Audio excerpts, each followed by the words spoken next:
Hello guys, myself Shubham Agarwal from team Ashish. तो अब अपन आ गए अपनी लास्ट वीडियो कार्बोहाइड्रेट केमिस्ट्री की, डाइटरी फाइबर्स। ठीक है, बहुत इंपॉर्टेंट शॉर्ट नोट आता है। ये भी छोटा सा टॉपिक है, बिल्कुल आसान सा टॉपिक है।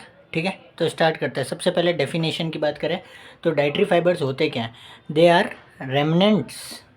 ठीक है, ये वर्ड याद रखना, रेमनेंट्स। अब किसके रेमनेंट्स?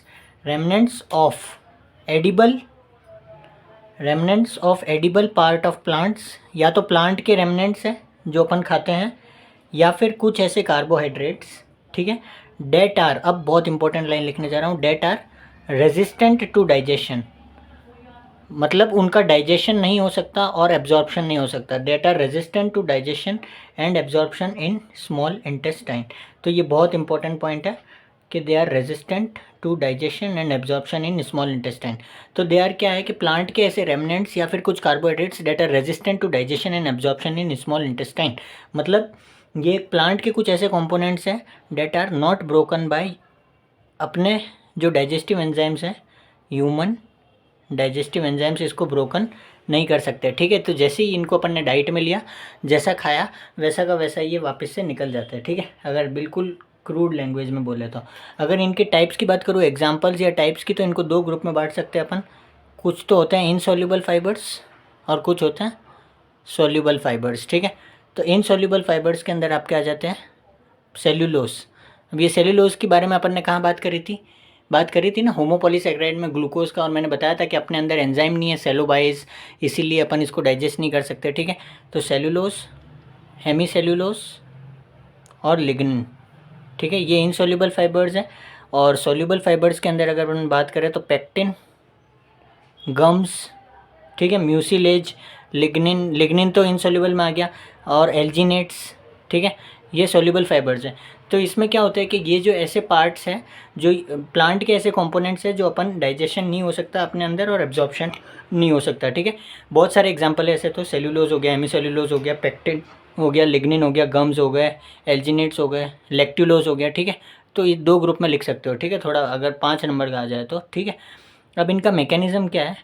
तो सबसे पहले तो इम्पॉर्टेंट बात ये ध्यान रख लेना कि एनिमल फूड्स में फाइबर नहीं होते। ठीक है, खाली ये प्लांट के रेमनेंट्स है। Animal food does not contain fibres. ठीक है, और सबसे रिचेस्ट सोर्स है इनका मिलर्स ब्रांच जो होता है, वो इसका रिचेस्ट सोर्स है।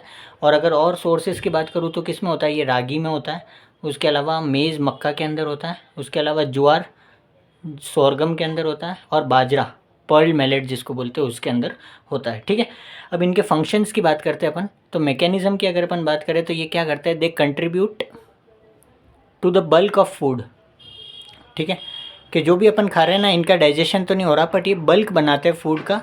और एक तरह से मतलब जिसको कॉन्स्टिपेशन की प्रॉब्लम है ना, वो एक साथ में मतलब बल्क क्रिएट करते हैं और एक लेग्जेटिव की तरह में यूज़ लेते हैं। ठीक है, and assist in normal bowel movements, normal bowel movements. ठीक है, बावल मतलब इंटेस्टाइन, तो ये नॉर्मल बावल मूवमेंट्स में असिस्ट करता है। ठीक है, मतलब किसी में जैसे इंटेस्टाइन या जो सिक्रीशंस जो है वो हाइपोमोबाइल है, धीरे धीरे चल रहा है, तो उनमें कॉन्स्टिपेशन की दिक्कत होती है। ठीक है, तो उनको बोलते हैं कि डाइटरी फाइबर्स लो डाइट के अंदर। ठीक है, तो ये एक तरह से लेग्जेटिव का एक्शन होता है इनका। तो अगर अपन इनके फंक्शंस की बात करें तो फंक्शन की सबसे पहले तो यही बात करते थे कि they add to the bulk of food. ठीक है, बल्क ऑफ फूड। और क्या करते हैं? ये प्रमोट करते हैं, फेवर करते हैं सटाइटी। ठीक है, एक तो ये फंक्शन हो गया। उसके अलावा बात करें तो लेग्जेटिव एक्शन हो गया एक इनका, है ना। कॉन्स्टिपेशन के जो पर्सन होते हैं उनमें देते हैं इनको। ठीक है, उससे क्योंकि ये प्रमोट करते हैं, डेफिकेशन प्रमोट करते हैं। ठीक है, समझ रहे हो ना, लेग्जेटिव एक्शन हो गया। उसके अलावा इनका एक्शन होता है they reduces blood glucose and cholesterol. तो बहुत इंपॉर्टेंट होगा, ब्लड ग्लूकोज को रिड्यूस कर रहे हैं, डायबिटीज़ में भी मतलब नहीं होगी, कोलेस्ट्रॉल को भी रिड्यूस कर रहे हैं। ठीक है, तो कोरोनरी आर्टरी डिजीज़ तो वही हो गया, reduce incidence of coronary artery disease, heart की डिजीज़ नहीं होगी, मायोकार्डियल इन्फार्क्शन नहीं होंगे, और पॉलिप्स नहीं होंगे कॉलन के अंदर। ठीक है, और कैंसर्स के लिए भी बहुत प्रोटेक्टिव है। कई सारे कैंसर्स है बावल के, कॉलन के, उनके लिए भी प्रोटेक्टिव है। ठीक है, और इसको ट्रीटमेंट के तौर में भी यूज़ लिया जाता है, यूज्ड इन मैनेजमेंट ऑफ किस किस में? एक तो इरिटेबल बावल सिंड्रोम जो होता है उसके अंदर, इरिटेबल बावल सिंड्रोम, और एक रिकरेंट डाइवर्टिक्यूलाइटिस। ठीक है, तो बिल्कुल छोटा सा टॉपिक है, ये अब इसमें बस, बट अपन को ये ध्यान रखना है कि इनकी रिक्वायरमेंट कितनी है। तो डेली इंटेक मोर देन 40 ग्राम डाइटरी फाइबर्स आपकी डाइट में होने चाहिए, ठीक है। ये डिज़ायरेबल है इंडियन डाइट में, मोर देन 40 ग्राम होने चाहिए, क्योंकि इनके बहुत सारे एडवांटेजेस है, ठीक है। एक तो ये बल्क ऑफ फूड बना के लेक्सेटिव एक्शन करते हैं, ब्लड ग्लूकोज को कम रखते हैं, कोलेस्ट्रॉल को कम रखते हैं, ठीक है। इंसिडेंस तो फिर coronary artery disease, MI, polyps, इनका कम हो गया। और मैनेजमेंट में ये याद रखना पूछते हैं, इरिटेबल बाउल सिंड्रोम और रिकरेंट डाइवर्टिकुलाइटिस, ठीक है।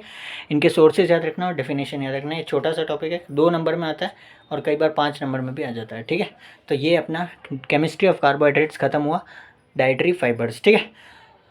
तो अब अपन स्टार्ट करेंगे केमिस्ट्री ऑफ लिपिड्स और केमिस्ट्री ऑफ प्रोटीन्स। ये 2 टॉपिक बच रहे हैं, उसके बाद अपना बच रहा है इम्यूनो केमिस्ट्री और पूरी बायोकेमिस्ट्री खत्म, ठीक है। तो मिलते हैं अगली वीडियो में। जय हिंद, जय भारत।